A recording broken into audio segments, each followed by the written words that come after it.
Welcome to Richard III, an audio drama, produced by Food for Groundlings. During this immersive audio production, we recommend using headphones for the best listening experience. Richard III will feature the voices of Eric Matthews as Richard III, Andrew Kilpatrick as Buckingham, Linda Stayer as Margaret of Anjou, Elena Falgione as Queen Elizabeth, Ella Mizera as Lady Anne Warwick and as Clarence's daughter, Shauna Fahad as the Duchess of York and as a page, Cameron Nichol as George, Duke of Clarence, Adam Wainwright as Richmond or Henry Tudor, as the Lord Mayor of London and as the Sheriff, Tom Sarp as King Edward IV and as Cardinal Bouchier, Jonathan Heidenreich as Hastings, the narrator, Brakenbury and Norfolk, Bill McKendree as Lord Stanley, Earl of Derby and as Surrey, Justin Kofford as Lord Rivers, Nico Bernstein as the Marquess of Dorset, Jason Burke as Lord Grey, as Blunt, and as Clarence's son, Randy Burner as the Archbishop of York, Tom Smithyman as Tyrrell, as the third messenger, and as a gentleman, Philip Fry as Ratcliffe, and as the Bishop of Ely, Bobby Trementina as the first murderer, Jim Stacy as the second murderer, and as Vaughan, Courtney Mills as Prince Edward of Wales and as the fourth messenger, Rill Griffin as young York and as the first messenger, and Mary Beth Oakley as the second messenger.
Richard is soon to be crowned at Westminster.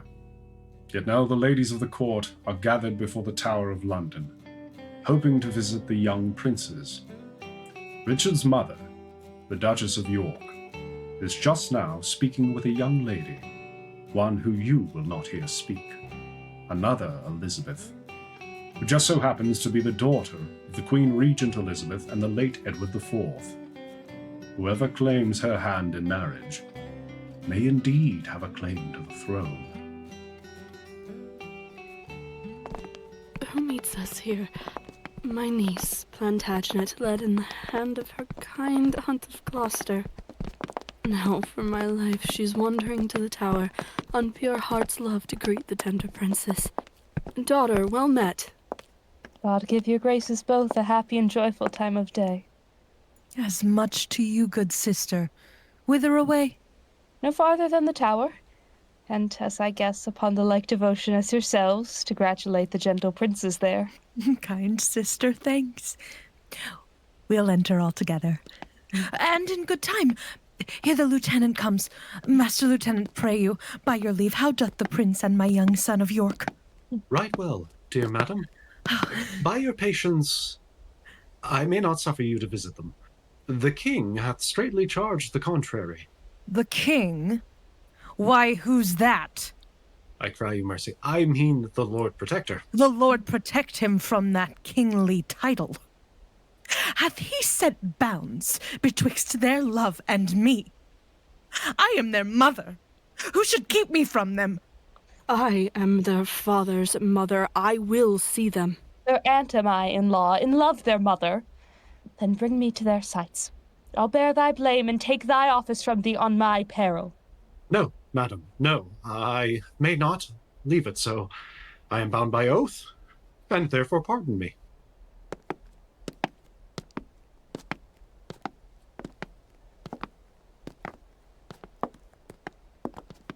Let me but meet you ladies 1 hour hence, and I'll salute your Grace of York as mother and reverend looker-on of 2 fair queens.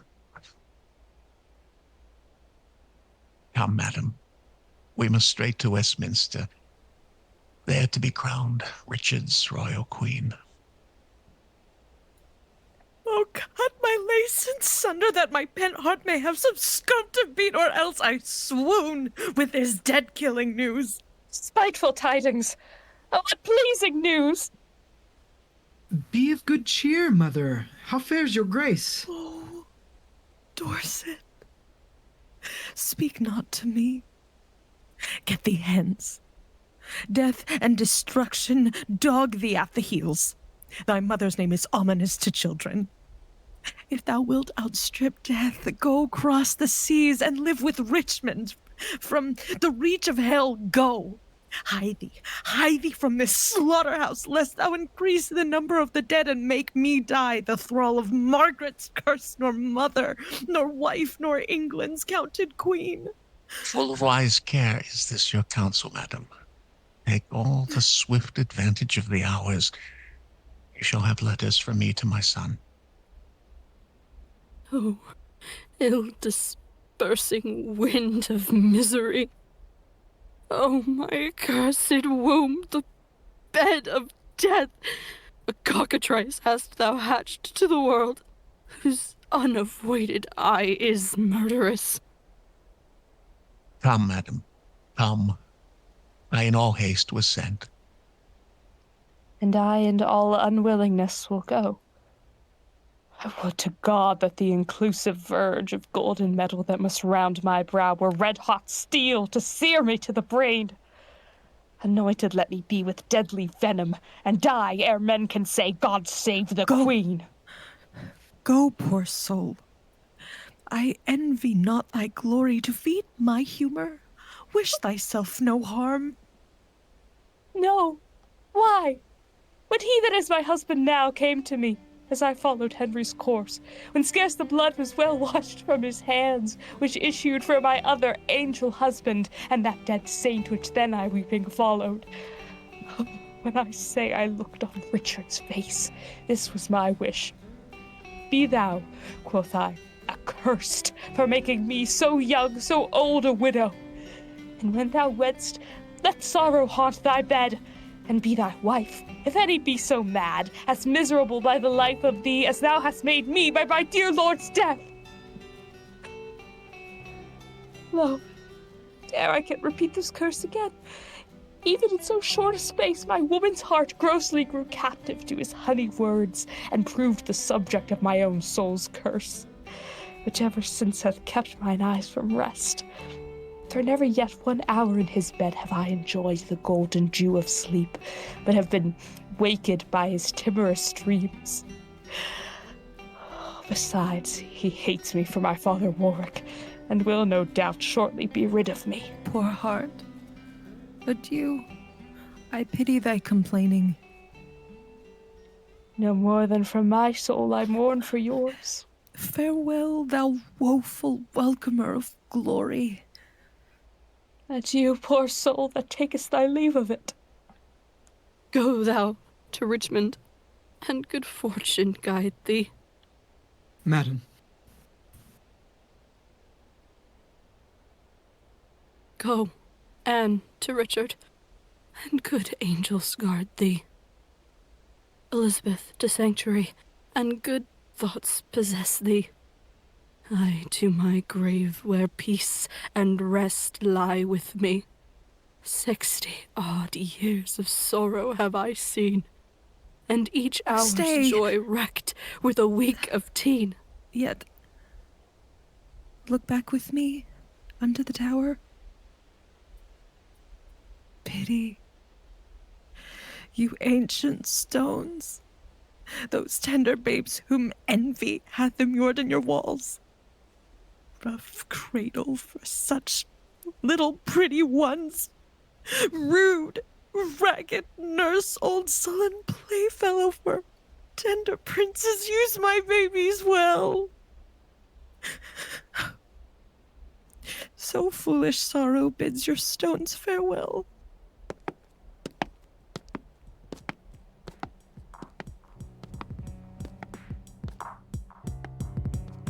These royal women are as woeful and accursed as any could be.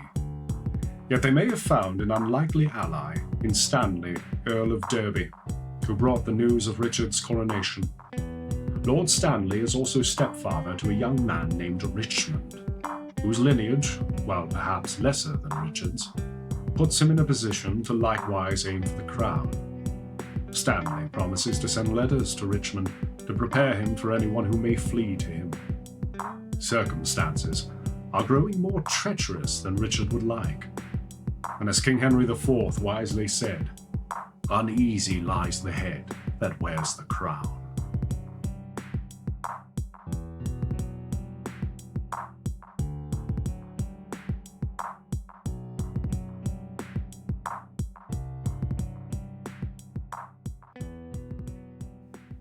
We return to London, in the palace of the newly crowned King Richard III. And he has not forgotten that Prince Edward, by all honest accounts the rightful heir, though under watch in the Tower, yet lives.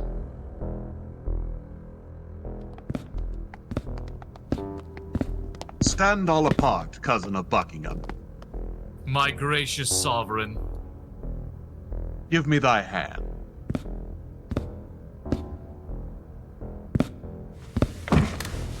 Thus high by thy advice and thy assistance is King Richard seated. But shall we wear these honors for a day? Or shall they last, and we rejoice in them?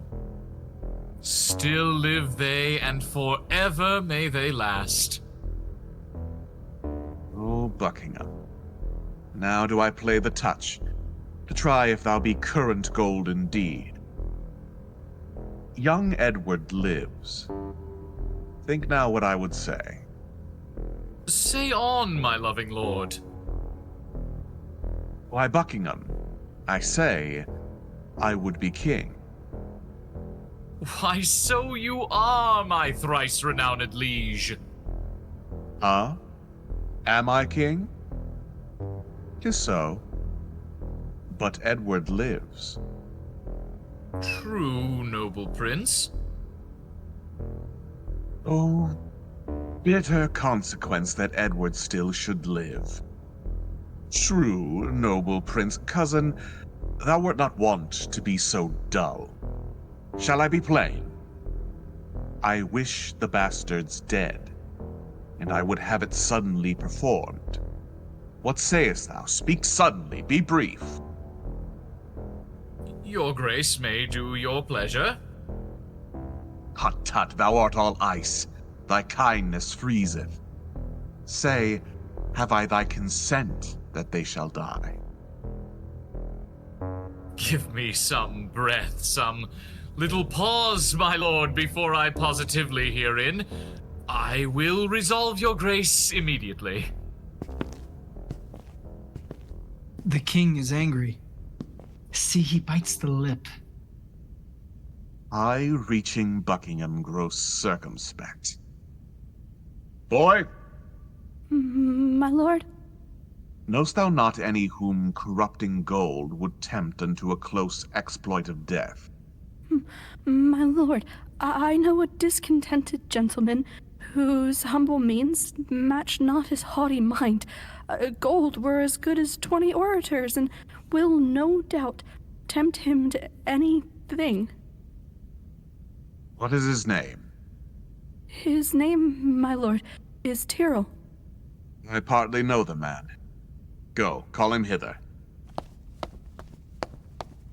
The deep-revolving, witty Buckingham no more shall be the neighbor to my counsel. Hath he so long held out with me untired, and stops he now for breath? How now? What news with you? My lord, I hear the Marquis Dorset's fled to Richmond, in those parts beyond the sea where he abides. Catesby? My lord? Rumor it abroad that Anne, my wife, is sick and like to die. I will take order for her keeping close. Inquire me out some mean-born gentleman whom I will marry straight to Clarence's daughter. The boy is foolish, and I fear him not. Look how thou dreamst. I say again, give out that Anne, my wife, is sick and like to die. About it, for it stands me much upon to stop all hopes whose growth may damage me.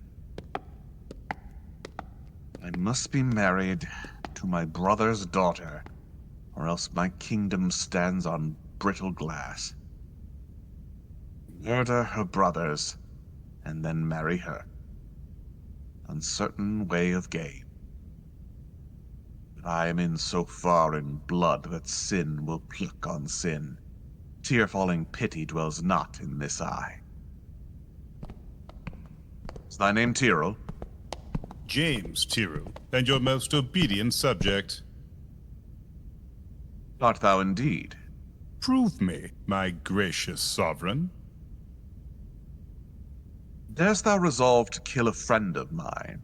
Aye, my lord, but I had rather kill 2 enemies. Ha! Why, there thou hast it. 2 deep enemies.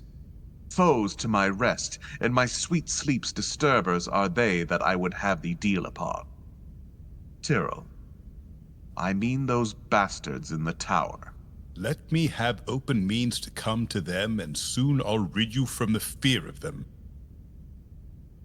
I'll sing sweet music. Hark, come hither, Tyrrell. Go by this token, rise and lend thine ear. There is no more but so. Say it is done, and I will love thee, and prefer thee too. 'Tis done, my gracious lord. Shall we hear from thee, Tyrrell, ere we sleep? Ye shall, my lord.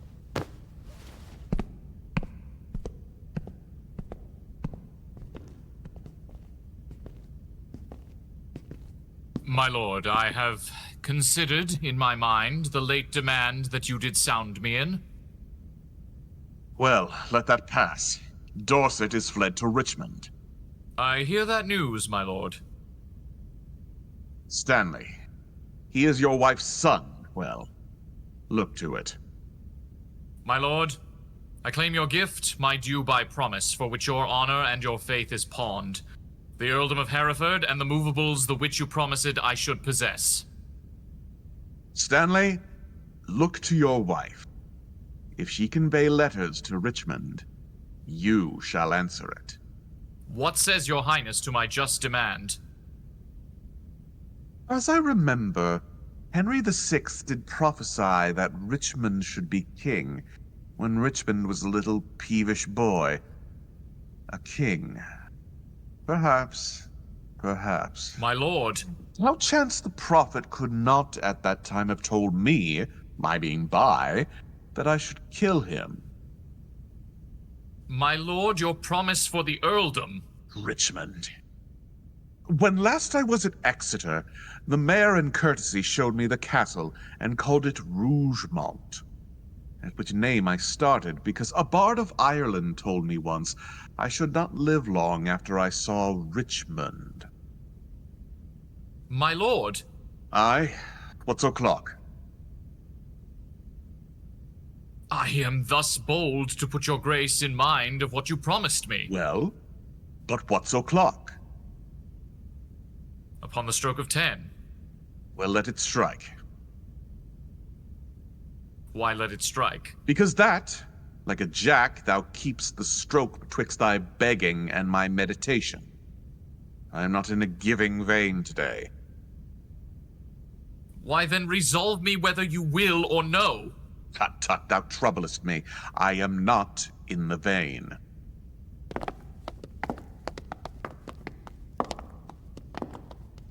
Is it even so? Rewards he my true service with such deep contempt? Made I him king for this? Oh, let me think on Hastings, and be gone to Brecknock, while my fearful head is on. It seems that Richard has found a conspirator more useful to him than even Buckingham, who, as it seems, now must tread more carefully than ever. Richard also has more to fear than before. Stanley has seemingly fled to his stepson Richmond, and Clarence's children yet live. Although Richard is hardly worried about Clarence's youngest son, and he can easily marry Clarence's daughter off to someone of low birth, yet a glimmer of hope remains in this dark day of potential usurpers and traitors to Richard. His brother's daughter, young Elizabeth, a better wife and closer tie to legitimacy than the Lady Anne, who just might have outlived her usefulness.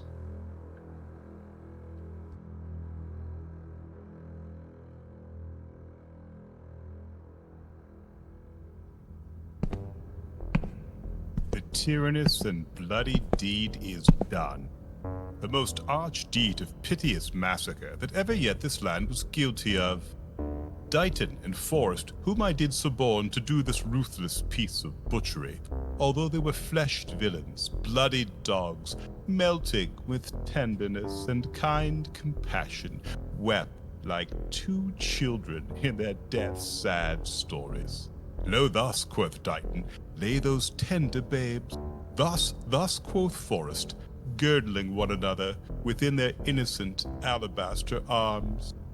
Their lips were 4 red roses on a stalk, which in their summer beauty kissed each other. A book of prayers on their pillow lay, which once, quoth Forrest, almost changed my mind. But oh, the devil! There the villains stopped, whilst Dighton thus told on. We smothered the most replenished sweet work of nature that from the prime creation ere she framed. Thus both are gone, with conscience and remorse. They could not speak, and so I left them both to bring this tidings to the bloody king. And here he comes. All hail my sovereign liege. Kind Tyrrell, am I happy in thy news? If to have done the thing you gave in charge beget your happiness, be happy then, for it is done, my lord. But didst thou see them dead? I did, my lord. And buried, gentle Tyrrell. The chaplain of the tower hath buried them, but how or in what place, I do not know. Come to me, Tyrrell, soon at after supper, and thou shalt tell the process of their death. Meantime, but think how I may do thee good, and be inheritor of thy desire. Farewell till soon. The son of Clarence have I pent up close, his daughter meanly have I matched in marriage. The sons of Edward sleep in Abram's bosom, and Anne my wife hath bid the world good night. Now, for I know the Breton Richmond aims at young Elizabeth, my brother's daughter, and by that knot looks proudly o'er the crown, to her I go, a jolly, thriving wooer. My lord. Good news or bad that thou comest in so bluntly? Bad news, my lord. Ely is fled to Richmond, and Buckingham, backed with the hardy Welshman, is in the field, and still his power increaseth. Ely with Richmond troubles me more near than Buckingham and his rash-levied army. Come, I have heard that fearful commenting is leaden servitor to dull delay. Delay leads impotent and snail-paced beggary, and fiery expedition be my wing. Jove's Mercury and herald for a king. Come, muster men, my counsel is my shield. We must be brief when traitors brave the field. Buckingham and his rash-levied army. Well, as October begins, the Duke of Buckingham has entered, with his allies in the north, into open rebellion against Richard. Buckingham avoided losing his head, and moreover has gathered allies from both the houses of York and Lancaster to oppose Richard, unseat him, and place Henry Tudor, Earl of Richmond, on the throne instead.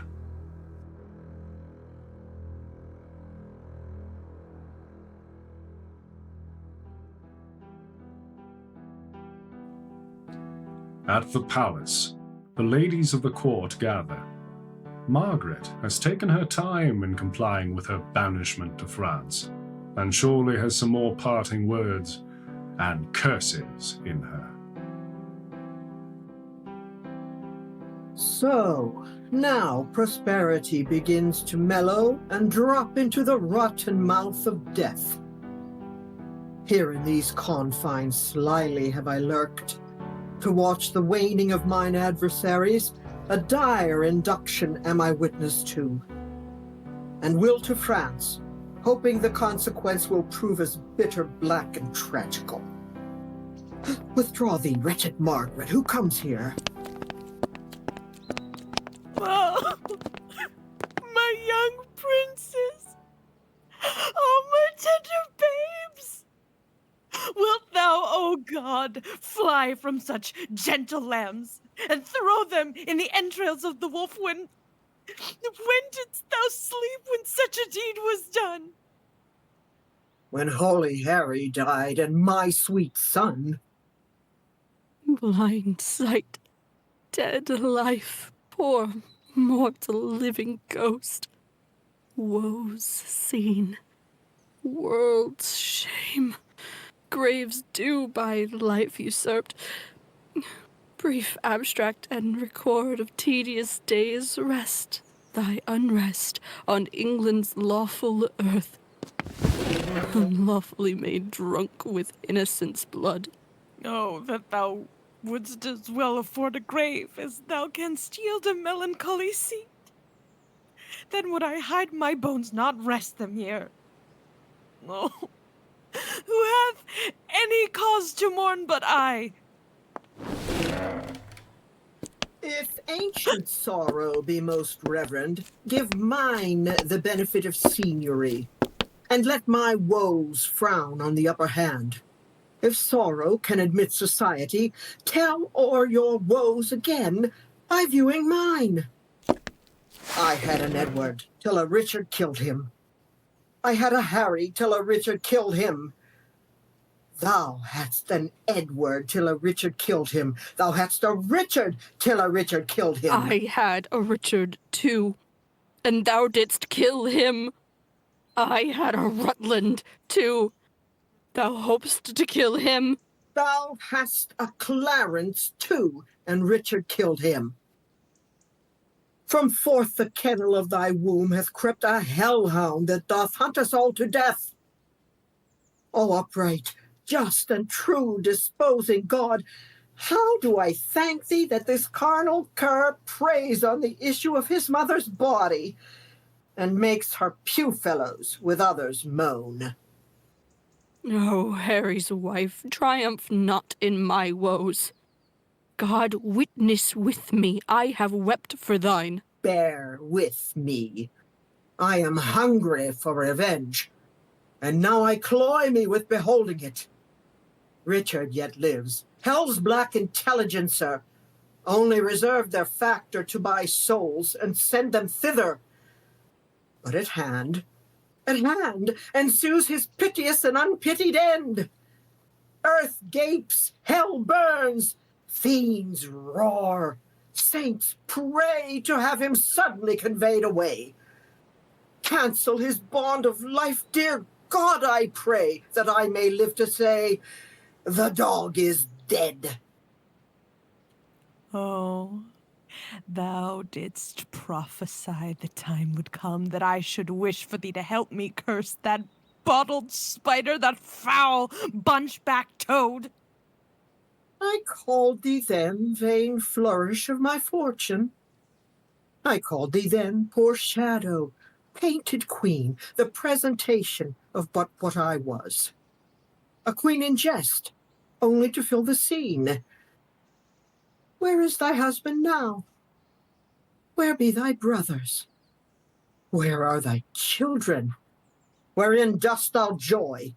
Who sues to thee and cries, God save the queen? Where be the bending peers that flattered thee? Where be the thronging troops that followed thee? Decline all this, and see what now thou art. For one that scorned at me, now scorned of me. For one being feared of all, now fearing one. For one commanding all, obeyed of none. Thus hath the course of justice wheeled about, and left thee but a very prey to time, having no more but thought of what thou wert, to torture thee the more, being what thou art. Now thy proud neck bears half my burthened yoke, from which, even here, I slip my weary neck, and leave the burthen of it all on thee. Farewell, York's wife and queen of sad mischance. These English woes will make me smile in France. O thou well-skilled in curses, stay a while, and teach me how to curse mine enemies. Forbear to sleep the nights, and fast the days. Compare dead happiness with living woe. Think that thy babes were fairer than they were, and he that slew them fouler than he is. Bettering thy loss makes the bad causer worse. Revolving this will teach thee how to curse. My words are dull, O quicken them with thine. Thy woes will make them sharp and pierce like mine.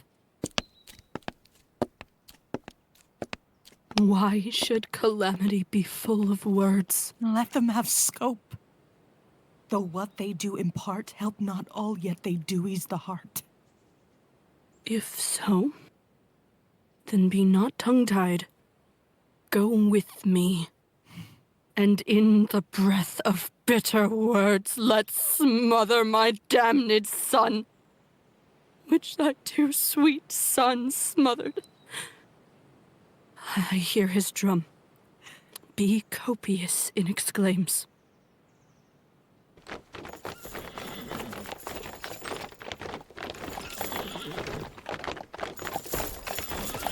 Who intercepts my expedition? Oh, she that might have intercepted thee by strangling thee in her accursed womb from all the slaughters, wretch, that thou hast done. Tell me, thou villain slave, where are my children? Thou toad, where is thy brother Clarence? And little Ned Plantagenet, his son? Where is kind Hastings, Rivers, Vaughan, and Grey? Flourish trumpets.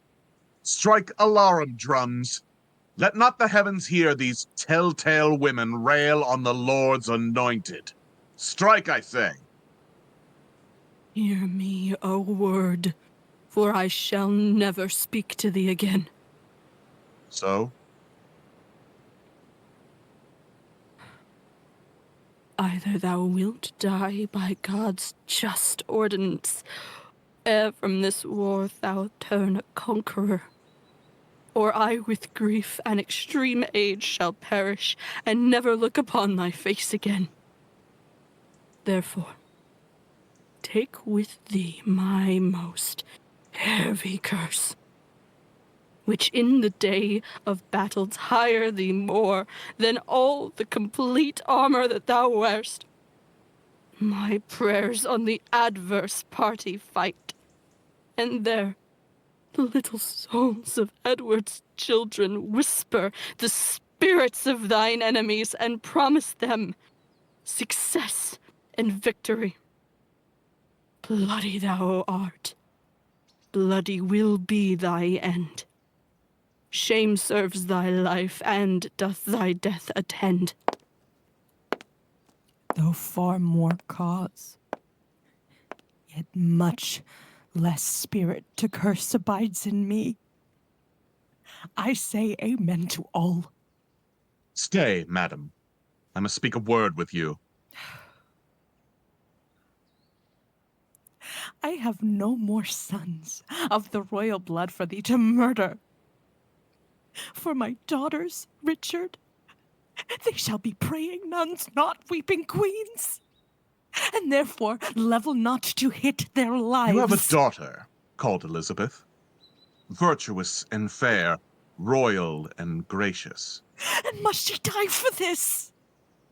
Oh, let her live, and I'll corrupt her manners, stain her beauty, slander myself as false to Edward's bed, throw over her the veil of infamy.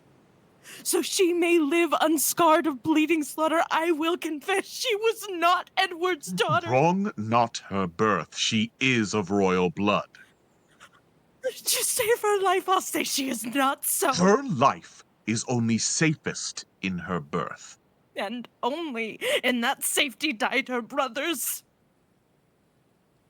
My babes were destined to a fairer death, if grace had blessed thee with a fairer life. You speak as if that I had slain my cousins.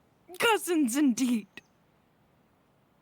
And by their uncle, cousined, of comfort, kingdom, kindred, freedom, life. Thy head all indirectly gave direction. No doubt, the murderous knife was dull and blunt till it was whetted on thy stone-hard heart to revel in the entrails of my lambs.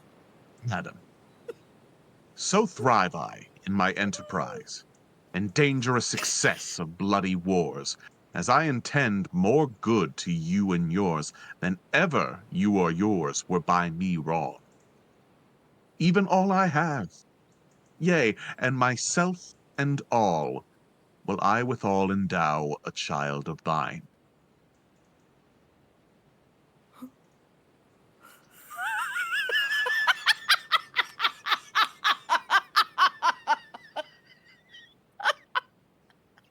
How canst thou woo her? That would I learn of you. Oh. Send to her by the man that slew her brothers, a pair of bleeding hearts. Thereon engrave Edward and York. then haply she will weep. If this inducement force her not to love, send her a story of thy noble acts. Tell her thou madest away her uncle Clarence, her uncle Rivers, yea, and for her sake, madest quick conveyance with her good Aunt Anne. Come, you mock me. This is not the way to win our daughter. There is no other way. Unless thou couldst put on some other shape and not be Richard that hath done all this. Say that I did all this for love of her. Nay. Then indeed she cannot choose but to hate thee, having bought love with such a bloody spoil. Look, what is done cannot be now amended. Men shall deal unadvisedly sometimes. If I did take the kingdom from your sons, to make amends, I'll give it to your daughter. And if I have killed the issue of your womb, to quicken your increase, I will beget mine issue of your blood upon your daughter. The loss you have is but a son being king, and by that loss, your daughter is made queen. Go then, my mother, to thy daughter go. And when this arm of mine hath chastised the petty rebel, dull-brained Buckingham, bound with triumphant garlands will I come, and lead thy daughter to a conqueror's bed.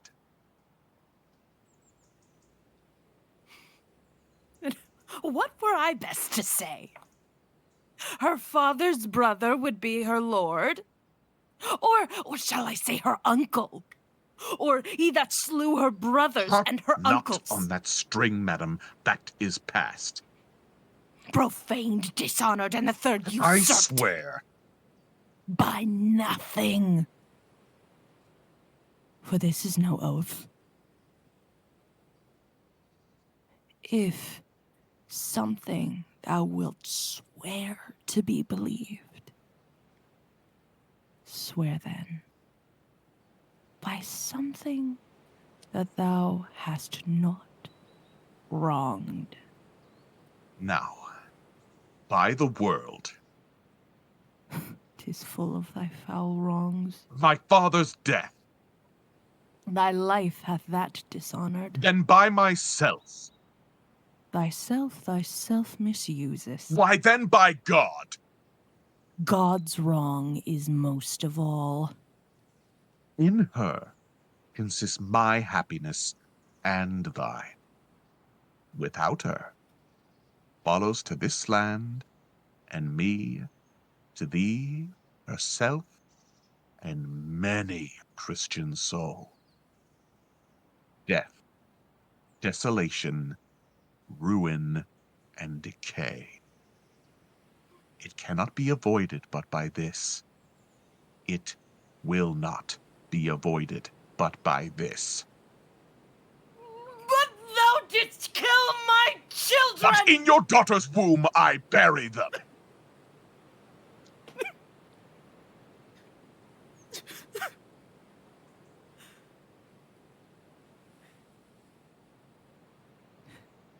Shall I go? Win my daughter to thy will. And be a happy mother by the deed.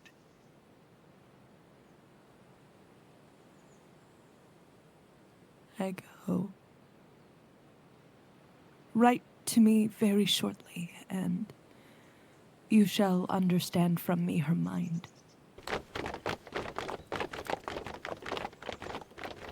Bear her my true love's kiss, and so farewell.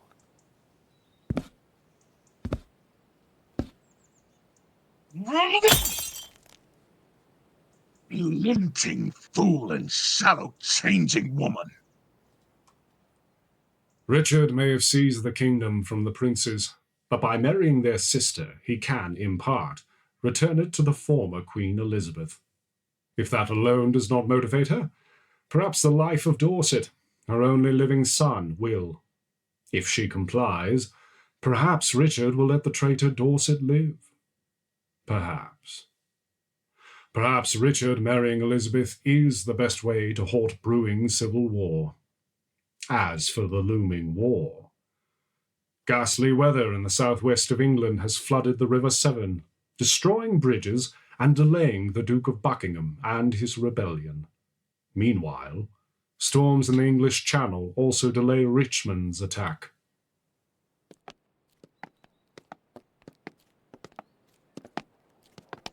Oh, now, what news?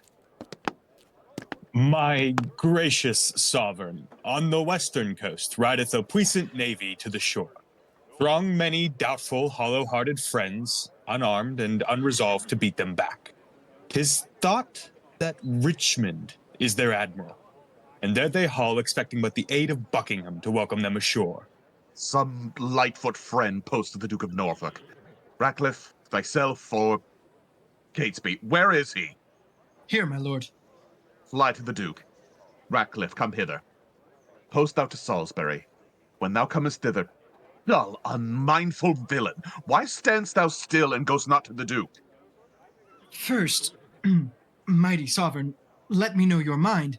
What from your grace I shall deliver to him. No. True, good Catesby. Bid him levy straight the greatest strength and power he can make, and meet me presently at Salisbury. I go. What is't your highness's pleasure I shall do at Salisbury? Why? What wouldst thou do there before I go? Your highness told me I should post before. My mind is changed, sir. My mind is changed. How now? What news with you? None good, my lord, to please you with the hearing. Nor none so bad, but it may well be told. Hoy day! A riddle, neither good nor bad. Why dost thou run so many mile about, when thou mayest tell thy tale a nearer way? Once more, what news? Richmond is on the seas. And there let him sink, and be the seas on him. White-livered runagate, what doth he there? I know not, mighty sovereign, but by guess. Well, sir, as you guess, as you guess. Stirred up by Dorset, Buckingham, and Ely, he makes for England, there to claim the crown. Is the chair empty? Is the sword unswayed? Is the king dead, the empire unpossessed? What heir of York is there alive but we? And who is England's king but great York's heir? Then tell me, what doth he upon the sea? Unless for that, my liege, I cannot guess. Unless for that he comes to be your liege.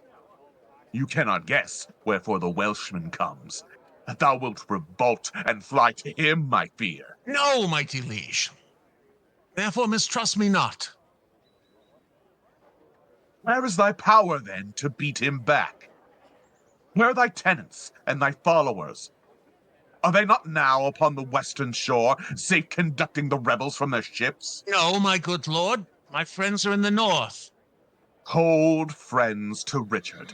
What do they in the north when they should serve their sovereign in the west? They have not been commanded, mighty sovereign.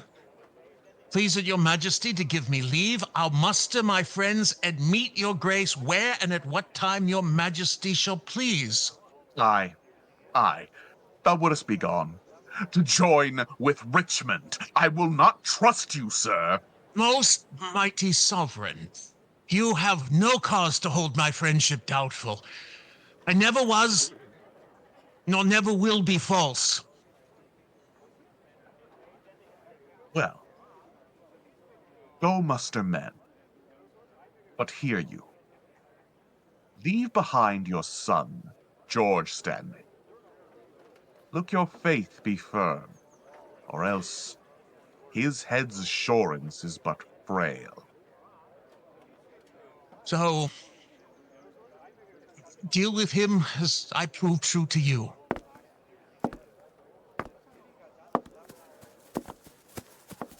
My gracious sovereign, now in Devonshire, as I by my friends am well advertised, Sir Edward Courtenay and the haughty prelate, Bishop of Exeter, his brother there, with many more confederates are in arms.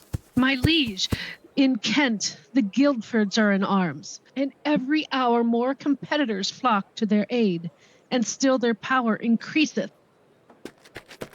My lord, the army of the Duke of Buckingham... Out on you, owls! Nothing but songs of death!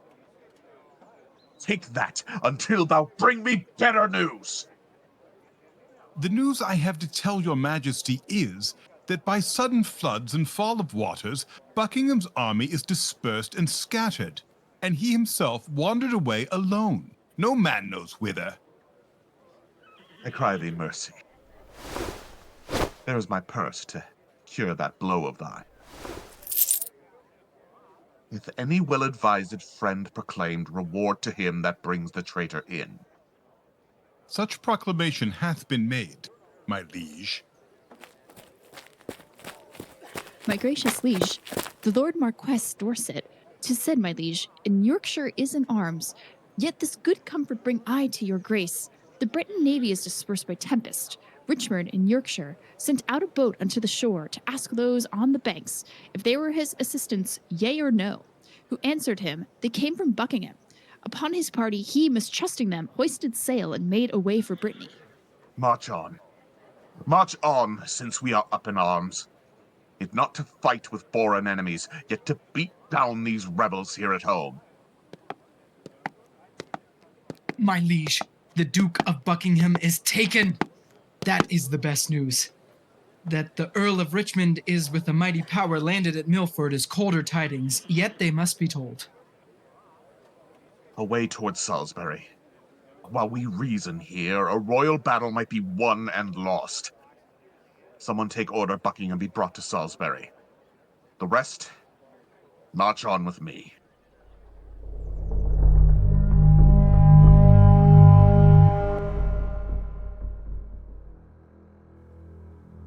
Richmond is not only in charge of the fleet as suspected, he is here in England. Richard must act quickly. The Lord Stanley is also facing an impossible choice, being threatened with the life of his son, George. There is little time for him to think, yet it may not be too late for him to redeem his honor.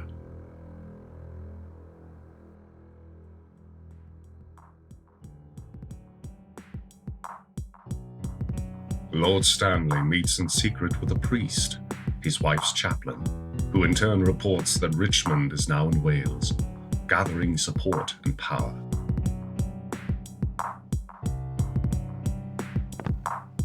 Sir Christopher, tell Richmond this from me, that in the sty of this most bloody boar, my son, George Stanley, is ranked up in hold. If I revolt, off goes young George's head. The fear of that withholds my present aid. But tell me, where is princely Richmond now? At Pembroke, or at Hertford West, in Wales. Return unto thy lord. Commend me to him. Tell him the queen hath heartily consented he shall espouse Elizabeth her daughter. These letters will resolve him of my mind. My lord. Farewell.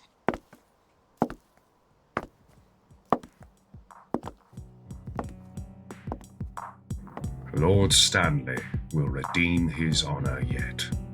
His letter will reveal his loyalties, and his hopes are all for his stepson, Richmond. His fears, however, lie with the life of his son, George Stanley.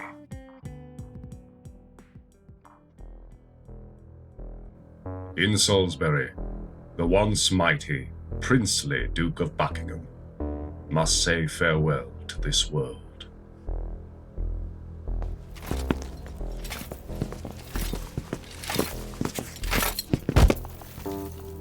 Will not King Richard let me speak with him?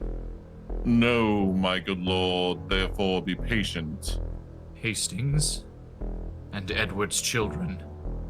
Rivers, Grey, holy King Henry and thy fair son Edward, Vaughan and all that have miscarried by underhand corrupted foul injustice, if that your moody discontented souls do through the clouds behold this present hour, even for revenge mock my destruction. This is All Souls' Day, fellows, is it not? It is, my lord. Why then, All Souls' Day is my body's doomsday. This is the day that in King Edward's time I wished might fall on me, when I was found false to his children or his wife's allies. This is the day wherein I wish to fall by the false faith of him I trusted most. This All Souls' Day to my fearful soul is the determined respite of my wrongs. That high all-seer that I dallied with hath turned my feigned prayer on my head, and given in earnest what I begged in jest. Thus doth he force the swords of wicked men to turn their own points on their masters' bosoms. Now Margaret's curse is fallen upon my head.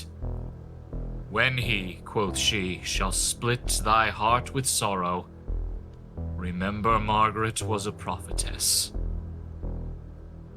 Come, sirs, convey me to the block of shame. Wrong hath but wrong, and blame the due of blame.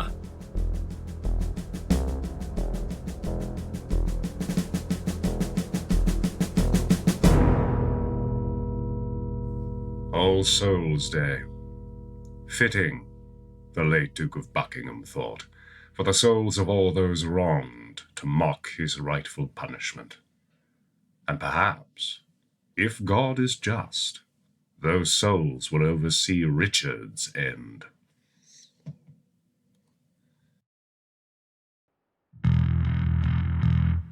Richmond and his army have made camp at Tamworth, only a day's march from where Richard's forces are encamped at Leicester. Fellows in arms and my most loving friends, bruised underneath the yoke of tyranny, thus far into the bowels of the land have we marched on without impediment. And here receive we from our father Stanley lines of fair comfort and encouragement. The wretched, bloody, and usurping boar lies now even in the center of the isle, near to the town of Leicester, as we learn from Tamworth thither is but 1 day's march. In God's name, cheerily on, courageous friends, to reap the harvest of perpetual peace by this one bloody trial of sharp war. I doubt not but his friends will fly to us. He hath no friends but who are friends for fear, which in his greatest need will shrink from him. All for our vantage. Then, in God's name, march. True hope is swift and flies with swallows' wings. Kings it makes gods, and meaner creatures kings.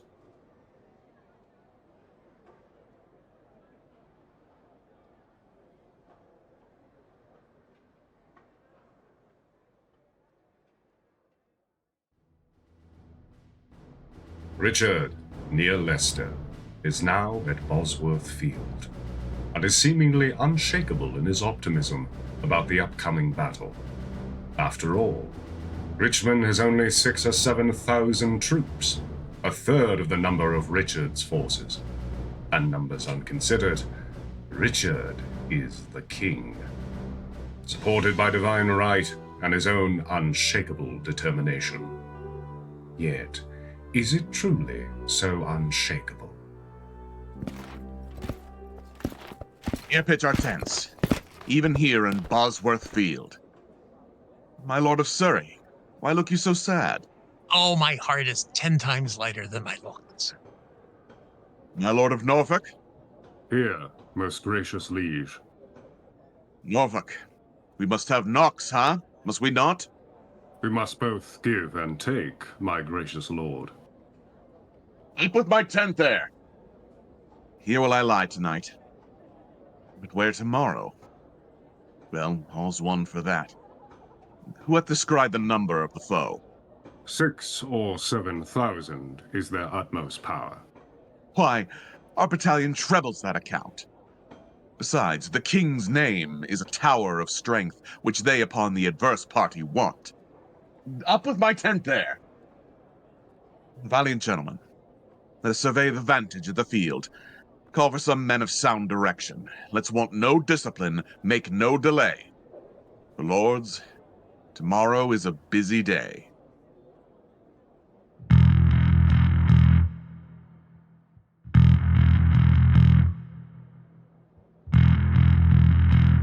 The weary sun hath made a golden set, and by the bright track of his fiery car gives signal of a goodly day tomorrow. Sir William Brandon, you shall bear my standard. Give me some ink and paper in my tent. I'll draw the form and model of our battle, limit each leader to his several charge, and part in just proportion our small strength. Yet one thing more, good Blunt, before thou goest. Where is Lord Stanley quartered, dost thou know? Unless I have mistaken his colours much, which, well, I am assured I have not done. His regiment lies half a mile at least, south from the mighty power of the king. If without peril it be possible, good Captain Blunt, bear my good night to him, and give him from me this most needful scroll. On my life, my lord, I'll undertake it. And so, God give you quiet rest tonight. Good night, good Captain Blunt. Come, gentlemen, let us consult upon tomorrow's business into our tents. The air is wrong cold.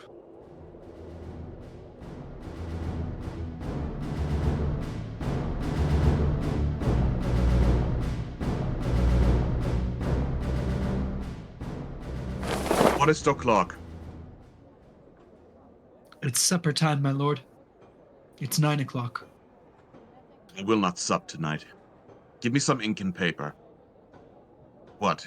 Is my beaver easier than it was, and all my armor laid into my tent? It is, my liege, and all things are in readiness. Good Norfolk, hie thee to thy charge. Use careful watch. Choose trusty sentinels. I go, my lord. Stir with the lark tomorrow, gentle Norfolk. I warrant you, my lord. Catesby? My lord? Send out a pursuivant at arms to Stanley's regiment. Bid him bring his power before sunrising, lest his son George fall into the blind cave of eternal night. Fill me a bowl of wine. Give me a watch. Saddle white Surrey for the field tomorrow. Look that my stays be sound and not too heavy. Is ink and paper ready? It is, my lord. Bid my guard watch. Leave me. Ratcliffe, about the mid of night, come to my tent and help to arm me. Leave me, I say.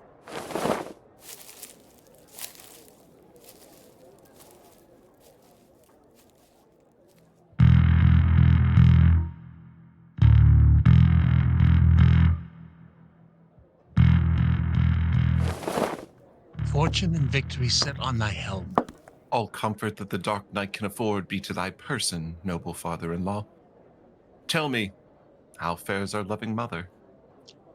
I, by attorney, bless thee from thy mother, who prays continually for Richmond's good. So much for that.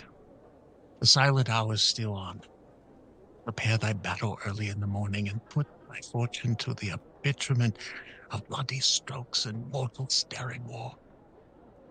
I, as I may, that which I would I cannot, with best advantage will deceive the time, and aid thee in this doubtful shock of arms. But on thy side I may not be too forward, lest, being seen, thy brother tender George be executed in his father's sight. Farewell. The leisure and fearful time cuts off the ceremonious vows of love, and ample interchange of sweet discourse, which so long sundered friends should dwell upon. God give us leisure for these rites of love. Once more adieu, be valiant, and speed well.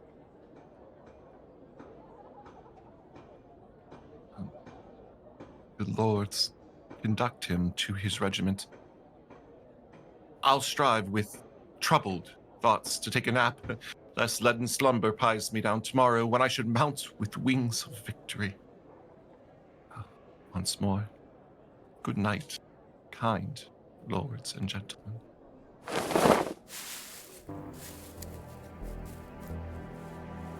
Oh, thou whose captain I account myself, look on my forces with a gracious eye. Put in their hands thy bruising irons of wrath, that they may crush down with a heavy fall the usurping helmets of our adversaries. Make us thy ministers of chastisement, that we may praise thee in the victory. To thee I do commend my watchful soul, ere I let fall the windows of mine eye. Sleeping and waking, oh, defend me still.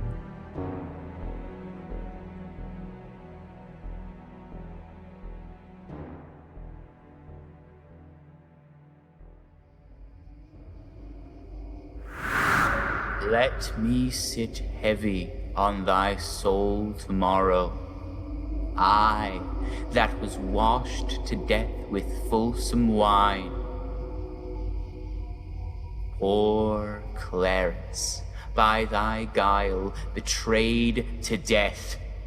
Tomorrow, in the battle, think on me, and fall thy edgeless sword, despair and die. Thou, offspring of the house of Lancaster, the wronged heirs of York do pray for thee. Good angels, guard thy battle.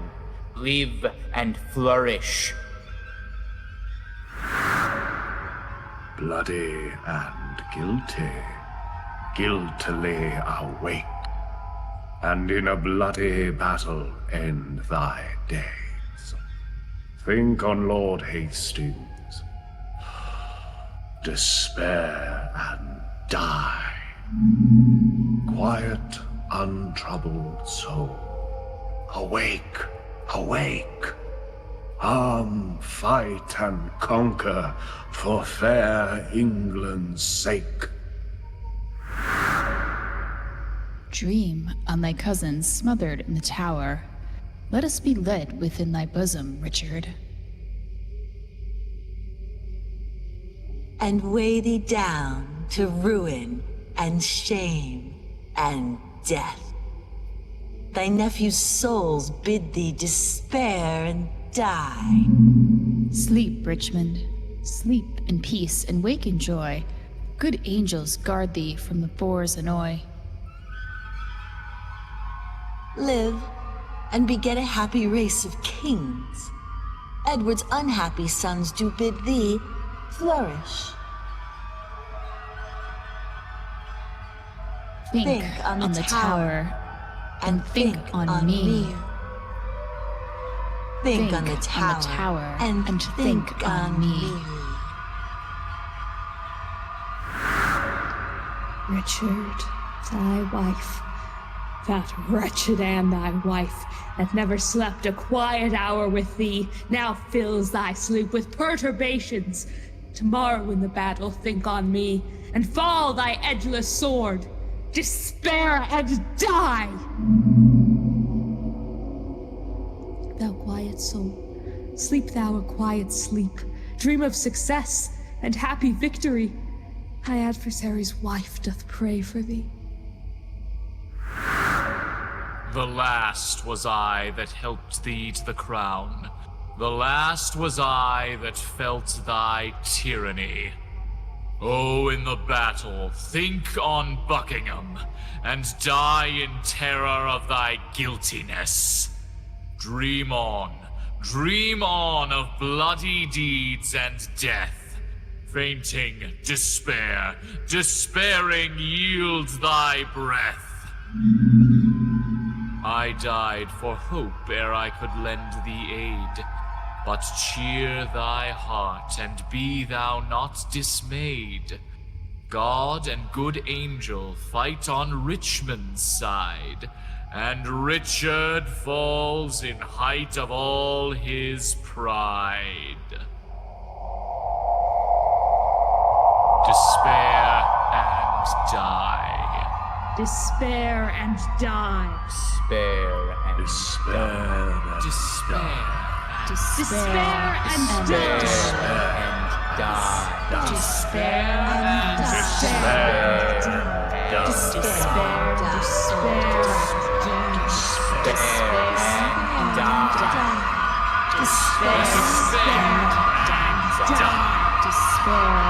and die.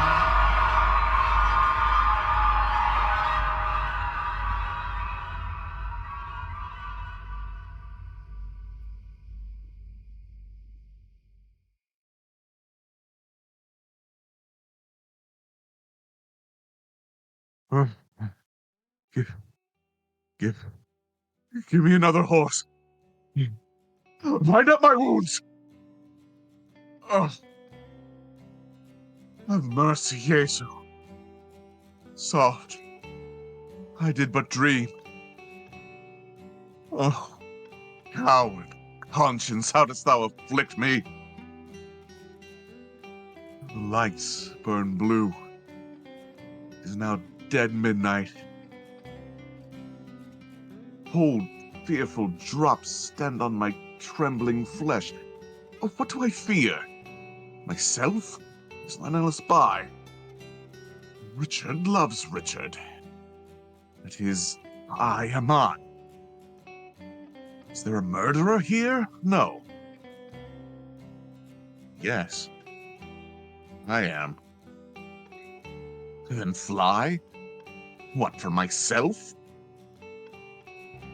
Great reason why. Must I revenge?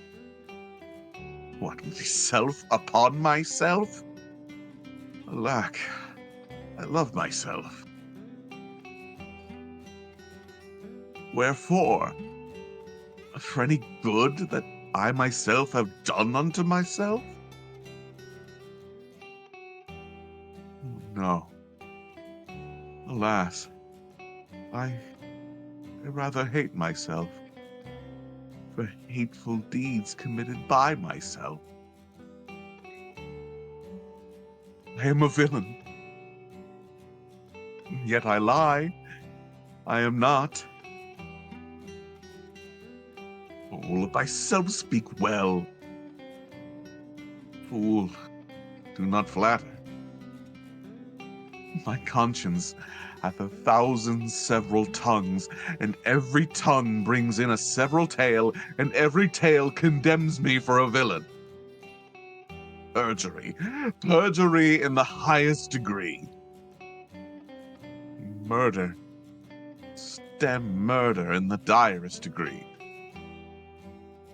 All several sins, all used in each degree, wrong to the bar, crying all guilty, guilty. I shall despair. There is no creature loves me. And if I die, no soul shall pity me.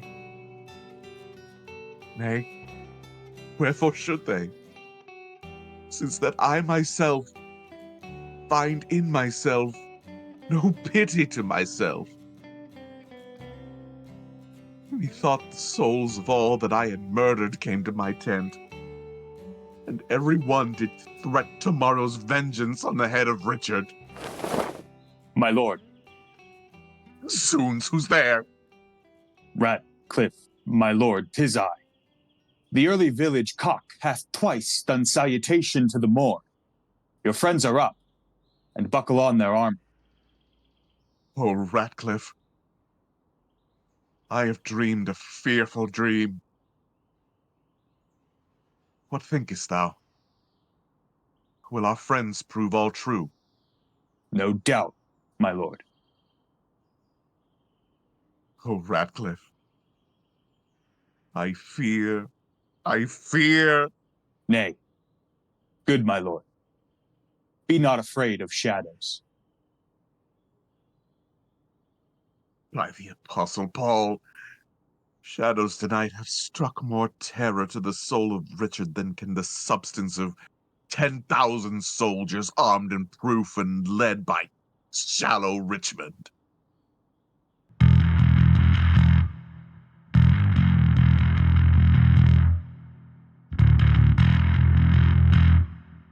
Tomorrow, Richmond. Cry, mercy, lords and watchful gentlemen, that you have ta'en a tardy sluggard here. How have you slept, my lord?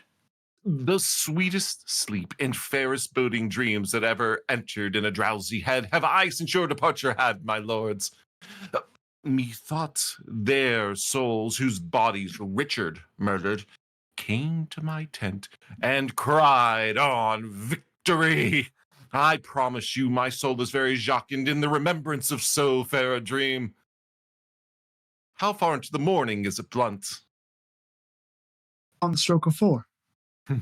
Why then 'tis time to arm and give direction. More than I have said, loving countrymen, the leisure and enforcement of the time forbids to dwell upon. Yet remember this.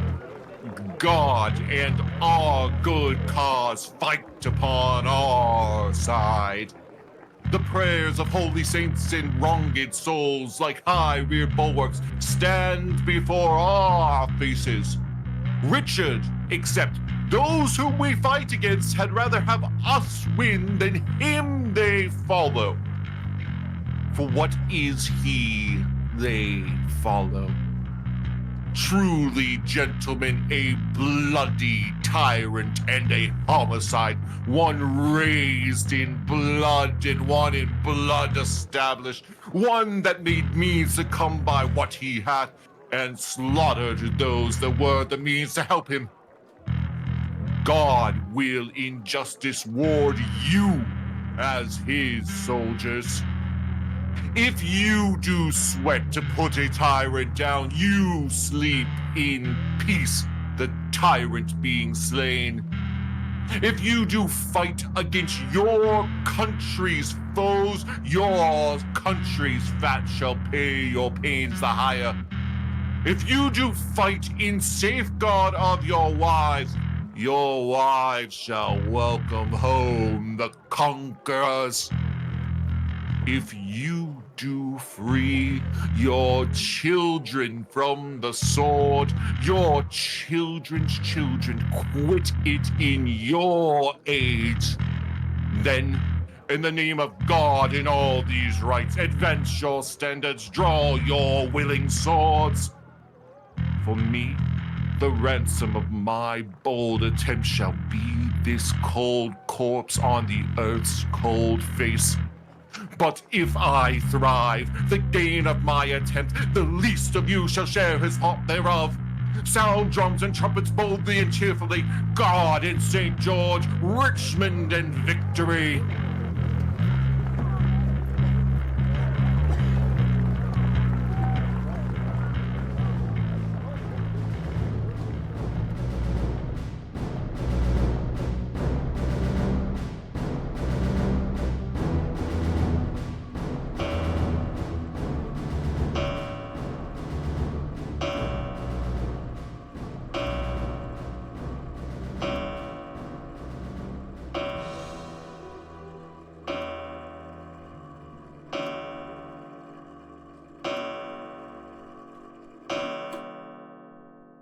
Ten the clock there. Give me a calendar. Who saw the sun today? Not I, my lord. Then he disdains to shine. For by my book he should have braved the east an hour ago. black day will it be to somebody. Ratcliffe. My lord. The sun will not be seen today. The sky doth frown and lower upon our army. I would these dewy tears were from the ground. Not shine today. Why, what is that to me more than to Richmond? For the selfsame heaven that frowns on me looks sadly upon him. Arm, my lord. The foe vaunts in the field. Come, bustle, comparison my horse. Call up Lord Stanley, bid him bring his power. I will lead forth my soldiers to the plain, and thus my battle shall be ordered. My forward shall be drawn out in all length, consisting equally of horse and foot. Our archers shall be placed in the midst. This and St. George to boot. What thinkest thou, Norfolk? A good direction, warlike sovereign. Go, gentlemen. Every man unto his charge. Let not our babbling dreams affright our souls. Conscience is but a word that cowards use, devised at first to keep the strong in awe. Our strong arms be our conscience, swords our law. March on, join bravely, let us to it pell-mell. If not to heaven, then hand in hand to hell. What shall I say, more than I have inferred? Remember whom you are to cope withal. A sort of vagabonds, rascals, and runaways, a scum of Bretons and base lackey peasants. And who doth lead them? But a paltry fellow, a milksop, one that never in his life felt so much cold as over shoes in snow. Let's whip these stragglers o'er the seas again. Shall these enjoy our lands? Lie with our wives, ravish our daughters? Hark, I hear their drum. Fight, gentlemen of England. Fight, bold yeomen. Draw archers, draw your arrows to the head. Spur your proud horses hard, and ride in blood. What says Lord Stanley? Will he bring his power? My lord, he doth deny to come. Then off with his son George's head.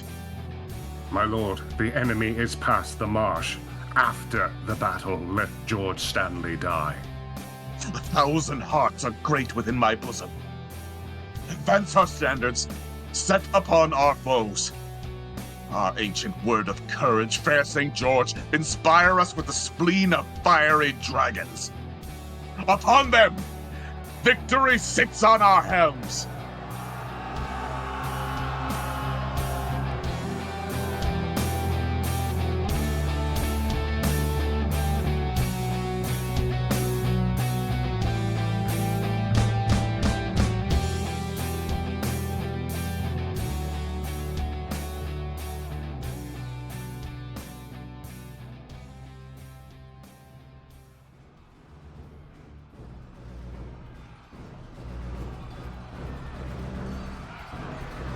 Rescue! My lord of Norfolk!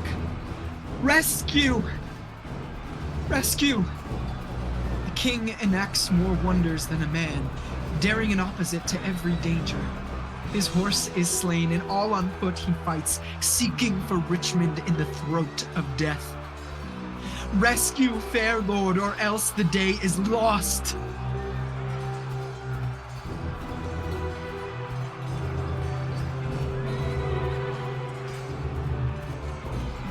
A horse! A horse! My kingdom for a horse! Withdraw, my lord. I'll help you to a horse. Slave! I have set my life upon a cast, and I will stand the hazard of the die. I think there be 6 Richmonds in the field. 5 have I slain today instead of him. A horse! A horse! My kingdom for a horse!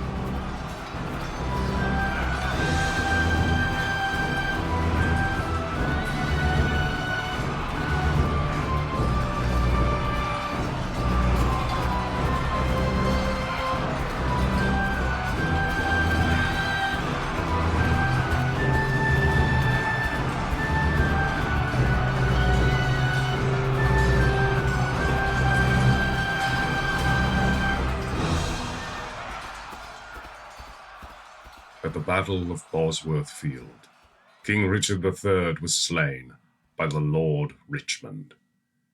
This dark day may herald the end of the recent blackest of times for England. Indeed, Richmond from the Lancastrian line may marry a York, perhaps young Elizabeth, and unite the red rose with the white in a lasting and unchallenged peace. But work is yet to be done, and many have died this day. What did King Richard hope for at the last? We can only imagine. His reign has come to an end, and with it, the end of the reign of the sons of York.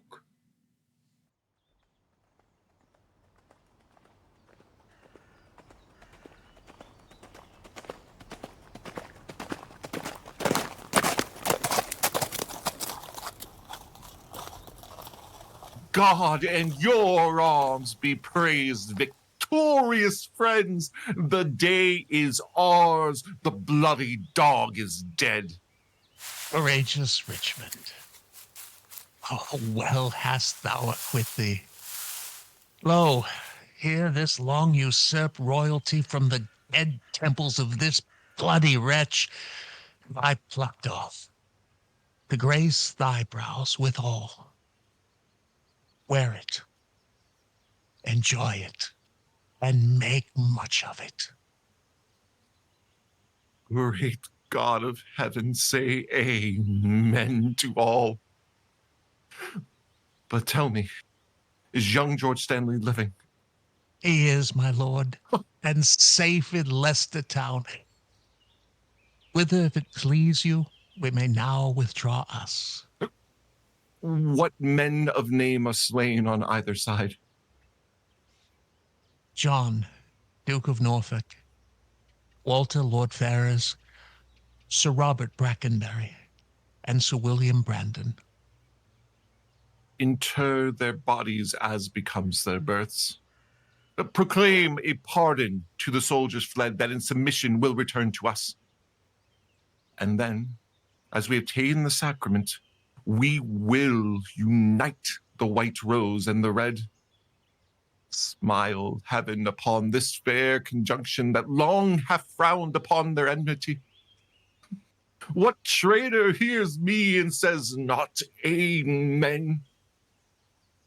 England hath long been mad and scarred herself. The brother blindly shed the brother's blood. The father rashly slaughtered his own son. The son compelled been butcher to the sire. All this divided York and Lancaster, divided in their dire division.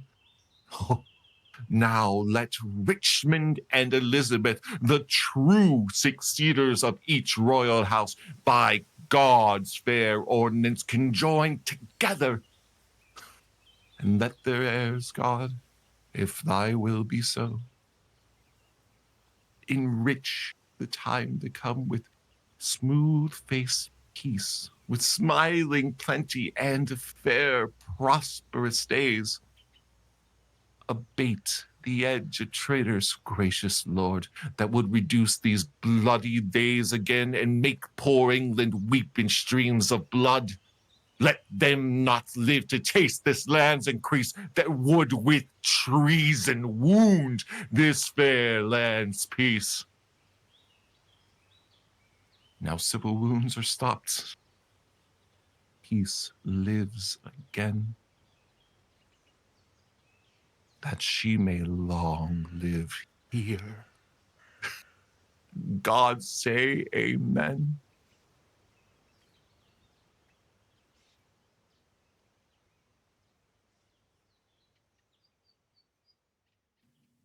The Battle of Bosworth Field was fought on August 22nd, 1485. It was the last battle of any significance in the Wars of the Roses, and Richard would be the last English king to die in battle. 527 years later, the remains of King Richard III were discovered under a car park in the city of Leicester, and then properly interred in Leicester Cathedral. At the time of his death, after his body was butchered on the orders of Lord Stanley, Richard's crown was found lying beneath a bush.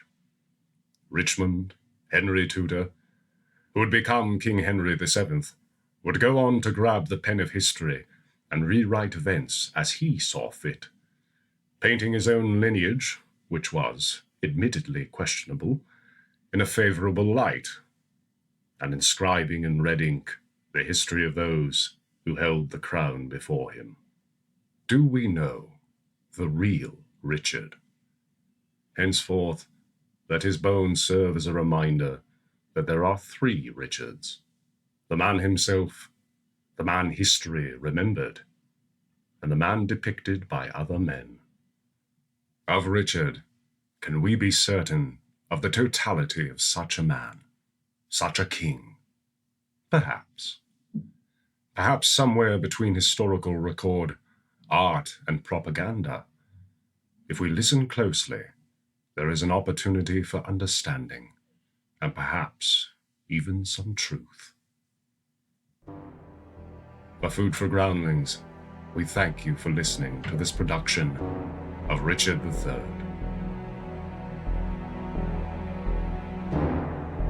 This has been Richard III, an audio drama, produced by Food for Groundlings and directed by Caitlin A. Kerr Heidenreich. Our audio director was Anthony Del Grosso, and our technical director was Mackenzie Martin.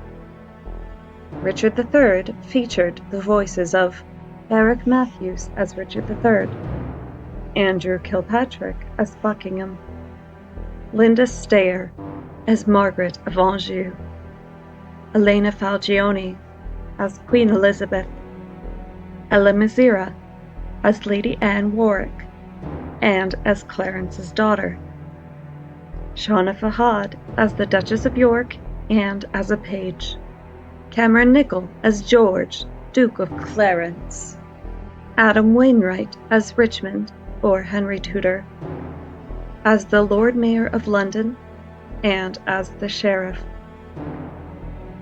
Tom Sarp as King Edward IV, and as Cardinal Bouchier, Jonathan Heidenreich as Hastings, the narrator, Brakenbury, and Norfolk, Bill McKendree as Lord Stanley, Earl of Derby, and as Surrey, Justin Kofford as Lord Rivers, Nico Bernstein as the Marquess of Dorset, Jason Burke as Lord Grey, as Blunt, and as Clarence's son, Randy Burner as the Archbishop of York, Tom Smithyman as Tyrrell, as the Third Messenger, and as a gentleman, Philip Fry as Ratcliffe, and as the Bishop of Ely, Bobby Trementina as the first murderer, Jim Stacy as the second murderer,